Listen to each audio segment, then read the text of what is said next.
சென்னையில் தொடர்ந்து 49வது ஆண்டாக நடைபெற்றுக் கொண்டிருக்கக்கூடிய இந்த புத்தக கண்காட்சி, இந்த அறிவு சங்கமத்தை, அறிவு திருவிழாவை தொடங்கி வைக்கிறதுல நான் மிகுந்த மகிழ்ச்சி அடைகிறேன். சிந்தனை ஊற்றெடுக்க அடித்தளமாக இருக்கக்கூடிய புத்தகங்களை மக்கள் கிட்ட கொண்டு போய் சேர்க்கணும் என்கிற அந்த எண்ணத்தோடு இந்த புத்தக கண்காட்சியை தொடர்ந்து நடத்திக்கிட்டு கொண்டிருக்கக்கூடிய தென்னிந்திய புத்தக விற்பனையாளர்கள் மற்றும் பதிப்பாளர்கள் சங்கத்துக்கு மனமார்ந்த என்னுடைய பாராட்டுக்களையும் வாழ்த்துக்களையும் நான் தெரிவித்துக் கொள்ள விரும்புகிறேன். 1977 தொடங்கின இந்த அறிவு பணி இப்பொழுது 49வது ஆண்டில் இருந்து கொண்டிருக்கிறது. அன்றைக்கு 13 அரங்குகளோடு தொடங்கப்பட்ட இந்த புத்தக கண்காட்சி இன்றைக்கு 900 அரங்குகளோடு இருக்கிறத இதோட வெற்றிக்கான சாட்சியாக அமைந்திருக்கிறது. இந்த வெற்றியை அடுத்த கட்டத்திற்கு கொண்டு செல்ல புதுசா வெற்றி பெற்றிருக்கக்கூடிய பாபாசி பொறுப்பாளர்கள் செயல்படுவாங்கன்னு உங்களைப் போல நானும் நம்புகிறேன். அந்த நம்பிக்கையை அளிக்கிற விதமாகத்தான் உங்களுடைய செயல்பாடுகளும் இருந்து கொண்டிருக்கிறது. குறிப்பா இன்னும் அதிக அளவிலான மக்கள் இந்த கண்காட்சிக்கு வரணும். அதனாலதான் நுழைவு கட்டணத்தை கூட ரத்து செஞ்சிருக்கிறத நான் வரவேற்கிறேன், வாழ்த்துகிறேன். இதுல தனிப்பட்ட முறையில் எனக்கு கூடுதல் மகிழ்ச்சி அளிக்கக்கூடியது என்னன்னு கேட்டீங்கன்னா, தலை சிறந்த படைப்பாளிகளுக்கு முத்தமிழ் கலைஞருடைய பெயரால் பொற்குழி விருதுகளை வழங்கியது. அதுல குறிப்பா தலைவர் கலைஞர் அவர்களை இந்த புத்தக கண்காட்சிக்கு தன்னுடைய சொந்த நிதியிலிருந்து வழங்கின 1 கோடி ரூபாய் நிதியிலிருந்து பெறப்படக்கூடிய வட்டி தொகையிலிருந்து ஆண்டுதோறும் 6 எழுத்தாளர்களுக்கு தலா 1 லட்சம் ரூபாய் வழங்கிக் கொண்டிருக்கிறோம். அப்படி வழங்கப்பட்ட நிலையில் இதுவரைக்கும் 11 லட்சம் ரூபாயை விருதாக வழங்கியிருக்கிறோம். இந்த ஆண்டுக்கான விருதுகள் நவீன தமிழ் கவிதையினுடைய மிக முக்கியமான முகமாக இருக்கக்கூடிய கவிஞர் சுகுமாரன் அவர்களுக்கு கவிதைக்கும்,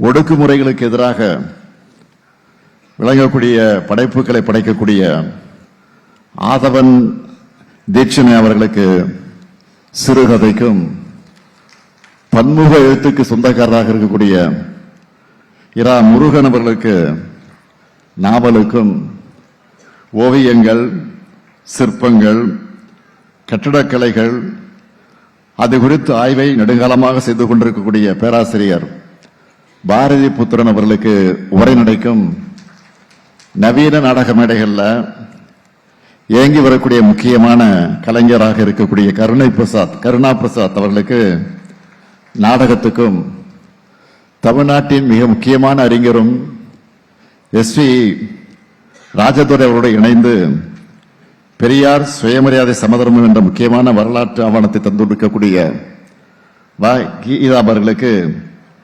மொழிபெயர்ப்புக்கும் இன்னைக்கு வழங்கி இருக்கிறதுல நான் மகிழ்ச்சி அடைகிறேன், பெருமை அடைகிறேன். அதற்காக உங்கள் எல்லாருக்கும் என்னுடைய நெஞ்சம் நிறைந்த வாழ்த்துக்களை நான் தெரிவித்துக் கொள்கிறேன். நம்முடைய எண்ணம் எல்லாம் தமிழ் சமூகம் அறிவில சிறந்த சமூகமாக உலகத்தால மதிக்கப்படணும். அதுக்கான அறிவு புரட்சியை ஏற்படுத்த நம்ம மணல் தோன்றினதுதான் திராவிட இயக்கம்.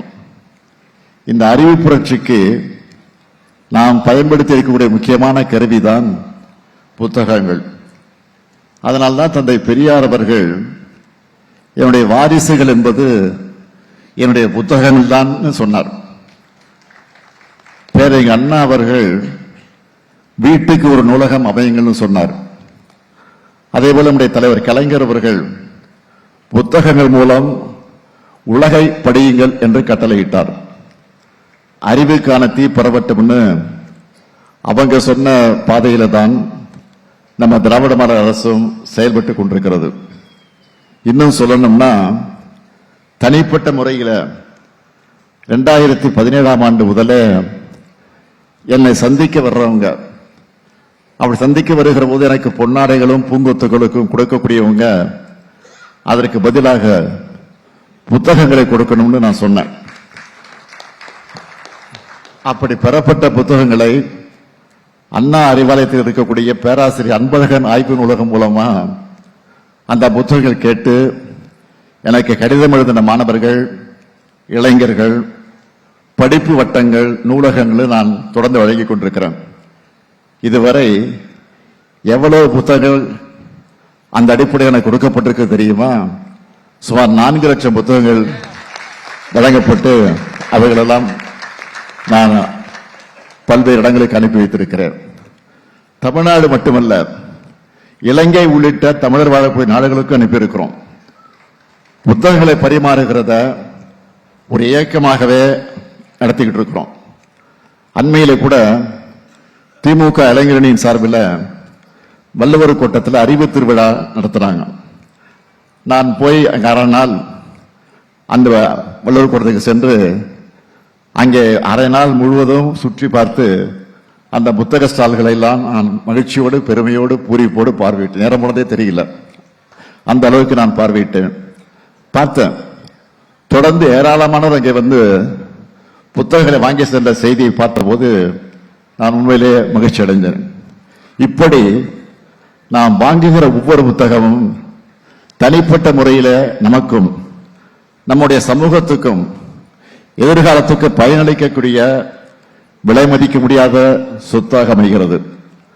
திராவிட முன்னேற்ற கழகத்தின் மூலமாக மட்டுமல்ல, திராவிட மாடல் அரசு மூலமாகவும் வாசிப்பு பழக்கத்தை ஊக்குவிக்க வேண்டும், புத்தகங்களை எல்லோருடைய கைகளுக்கும் கொண்டு சேர்க்கணும்னு ஏராளமான திட்டங்களையும் முன்னெடுப்புகளையும் நாம தொடர்ந்து செஞ்சுக்கிட்டு இருக்கிறோம். நாம செஞ்சுக்கிட்டு இருக்கக்கூடிய பணிகளை சிலவற்றை மட்டும் நான் தலைப்புச் செய்திகளாக ஹைலைட்டா சொல்லணும்னா, இந்தியாவில் மட்டும் இல்ல, இந்தியாவில் இருக்கிற தமிழ்நாட்டில் மட்டும்தான் தமிழ்நாடு அரசால் கன்னிமாரா நூலகத்தோட ஒரு பகுதியில் நிரந்தர புத்தக கண்காட்சிக்கு இடம் வழங்கப்பட்டிருக்கு. புத்தக கண்காட்சியை நடத்த ஆண்டுதோறும் 75 லட்சம் ரூபாயை வழங்கிக் கொண்டிருக்கிறோம். கொரோனா காலகட்டத்தில் இந்த புத்தக பதிப்பாளர்கள் வெளியீட்டாளர் அமைப்புக்கு 50 லட்சம் ரூபாய் நிதி வழங்கணும். அந்த நிதியிலிருந்து ஒவ்வொருவரும், பதிப்பாளர்கள் ஒவ்வொருவருக்கும் 10,000 ரூபாய் நிதி உதவியை பெற்று பயனடைஞ்சிருக்கிறாங்க. சென்னையில் மட்டும் இல்ல, தமிழ்நாடு முழுக்க புத்தக கண்காட்சி நடக்க காரணம் நம்ம திராவிட மாடல் அரசுதான் என்று பெருமையோடு சொல்வேன். இன்னைக்கு பார்க்கிறோம், சென்ட்ரல் மெட்ரோ ரயில் நிலையத்தில் பள்ளி கல்வித்துறை சார்பில் சென்னை புத்தக பூங்கா அமைச்சிருக்கிறோம். கடந்த 3 ஆண்டுகளா பன்னாட்டு புத்தக கண்காட்சியை தொடர்ந்து நடத்திக்கிட்டு இருக்கிறோம். வெளிநாட்டு நூல்களை தமிழில் மொழிபெயர்க்கவும், தமிழ் நூல்களை உலக மொழிகளில் வெளியிடவும் முத்தமிழறிஞர் மொழிபெயர்ப்பு திட்டத்தை செயல்படுத்திக்கிட்டு இருக்கிறோம். இது எல்லாத்தையும் விட நான் நினைச்சு பெருமைப்படக்கூடிய திட்டமா 218 கோடி ரூபாயில மதுரையில் அமைச்சிருக்கக்கூடிய கலைஞர் நூற்றாண்டு நூலகம் இருக்கு. ஏன்னா தலைவர் கலைஞர் அவர்கள் 2007 தலைவர் கலைஞர் அறிவிச்சு இங்கே சென்னையில கோட்டுப்புறம் பகுதியில் அமைந்திருக்கக்கூடிய அண்ணா நூற்றாண்டு நூலகத்தை அவர் உருவாக்கினார். அந்த பயணத்தை இப்போ நம்ம திராவிட மாடல் அரசுல இன்னும் வேகமா தொடர்ந்துகிட்டு இருக்கிறோம். 2023 திறக்கப்பட்ட இந்த கலைஞர் நூற்றாண்டு நூலகத்துக்கு இதுவரைக்கும் வந்த பார்வையாளரோட எண்ணிக்கை எவ்வளவு தெரியுமா? 24,72,988 பேர் வந்திருக்காங்க. இதுதான் தமிழர்கள் புத்தக மேல் கொண்டிருக்கக்கூடிய பற்றுக்கு சாட்சி. இந்த அறிவு தேடலையும் வாசிப்பு பழக்கத்தையும் அதிகரிக்கணும், பரவலாக்கணும் என்றுதான் திருச்சியில காமராஜர் அறிவுலகம், கோவையில பெரியார் அறிவுலகம், திருநெல்வேலியில காகித மில்லத் அறிவுலகம், சேலத்துல பாரதிதாசன் அறிவுலகம், கடலூர்ல அஞ்சலையம்மாள் அறிவுலகம்னு அமைப்பதற்கான பணிகளை நாம செஞ்சுக்கிட்டு இருக்கிறோம். இது மட்டுமில்லாமல் பழைய நூல்களை எல்லாம் புதுப்பிச்சுக்கிட்டு இருக்கிறோம், பழைய நூலகங்களையும் புதுப்பிச்சுக்கிட்டு இருக்கிறோம். உள்ளாட்சி அமைப்புகளின் வழியா 604 நூலக கட்டடங்கள் கட்டி இருக்கிறோம். 1469 பொது நூலகங்களுக்கு வைஃபை வசதியும் ஏற்படுத்தி தந்திருக்கிறோம். அண்ணா நூற்றாண்டு நூலகத்தில் சென்னை இலக்கிய திருவிழா, நெல்லையில பொருணை, கோவையில சிறுவாணி, திருச்சியில காவேரி, மதுரையில வைகை அப்படின்ற நிலையில இலக்கிய திருவிழாக்கள் எல்லாம் தொடர்ந்து நடந்துகிட்டு இருக்கிறோம். அது மட்டுமா, தமிழ் நூல்கள் நாட்டுடைமை, எழுத்தாளர்கள் பிறந்த நாளில் கூட்டங்கள், குறைந்த விலையில சங்க இலக்கிய நூல்கள் வெளியீடு, திராவிட களஞ்சிய உருவாக்கம், இதழியாளர்களுக்கு கலைஞர் எழுதுகோள் விருது, உலக பல்கலைக்கழகங்கள்ல செம்மொழி தமிழ் இருக்கைகள், நூலகங்களுக்கு சிற்றிதழ்கள், இலக்கிய மாமணி விருதுகள், உயரிய விருது பெற்ற எழுத்தாளர்களுக்கு கனவு இல்லம், திசைதோறும் திராவிடம்னு எழுத்தாளர்களுக்கு ஏராளமான திட்டங்கள் செயல்படுத்தப்பட்டு வருது. இப்படி என்னால இன்னும் நிறைய முன்னெடுப்புகளை சொல்ல முடியும். இதையெல்லாம் தமிழ்நாட்டு மக்கள், குறிப்பா இளைஞர்கள் பயன்படுத்திக் கொள்ள வேண்டும். 2 இளைஞர்கள் சந்திச்சுட்டா, இப்ப நீங்க படிச்சுட்டு இருக்கிற புத்தகம் என்னன்னு புத்தகங்களை மையமா வச்சு பேசக்கூடிய அளவுக்கு இருக்கணும். புத்தகங்களை பற்றி விவாதிக்கிற அளவுக்கு வாசிப்பு பழக்கம் அதிகரிக்கணும், அறிவித்து பரவணும். இன்னைக்கு வளர்ந்திருக்கக்கூடிய தொழில்நுட்பம் புத்தகங்களை படிக்க நிறைய வாய்ப்புகளை உருவாக்கி இருக்கு.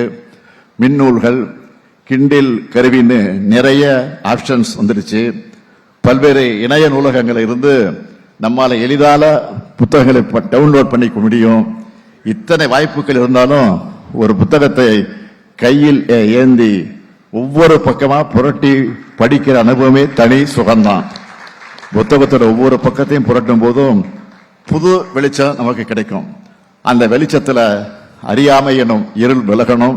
இளைஞர்களுக்கு நான் சொல்றதெல்லாம், தமிழும் தமிழ்நாடும் செழிக்கணும்னா, நீங்க வெற்றியாளர்களா உயரணும்னா புத்தகங்களின் அறிவாயுதங்களை இறுக பற்றி கொள்ளுங்கள். வெளிநாடுகளுக்கு போறப்போ அங்க பூங்காக்கள், பயணங்கள்னு பொது இடங்கள்ல நிறைய பேர் புத்தகங்களை படிச்சுக்கிட்டே போறதை நான் பார்ப்பது உண்டு, நீங்களும் பார்த்துருப்பீங்க. ஆனா இங்க அந்த நிலைமை இல்லை. இது மாறணும்.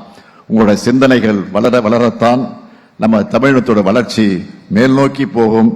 போராடி போராடி இந்த நிலைமைக்கு உயர்ந்து வந்திருக்கிறோம். இங்கிருந்து நாம முன்னாடி தான் போகணும். யாரும் நம்ம வீழ்த்த அனுமதிக்க கூடாது.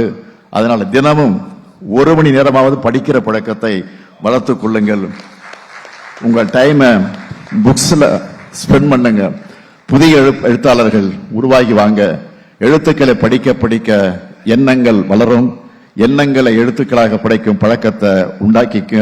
அதுக்கு இது போன்ற புத்தக கண்காட்சிகள் நிச்சயம் கை கொடுக்கும். இந்த நிகழ்ச்சியை நேரலையிலும் செய்திகளையும் பரப்பக்கூடியவர்களை நான் கேட்டுக்கொள்ள விரும்புவது, சென்னையிலையும் சுற்றுப்புற மாவட்டங்களையும் இருக்கிறவங்க இந்த புத்தக கண்காட்சிக்கு வாங்க. விடுமுறை நாட்கள்ல குழந்தைகளோடு வாங்க. குழந்தைகளுக்கு புத்தகங்களை அறிமுகப்படுத்துங்க. புத்தக கண்காட்சிகள் என்பது எழுத்தாளருக்கு மட்டுமானதல்ல, அனைவருக்கும் சொந்தம். வாசிப்பு பழக்கம் வளரவும், சமூகத்தை முன்னோக்கி நகர்த்தவும், படைப்புகளை ஊக்குவிக்கவும் நம்முடைய திராவிட மாடல் அரசு இருக்கு என்ற நம்பிக்கையை உங்களுக்கு அளித்து விடைபெறுகிறேன். நன்றி, வணக்கம்.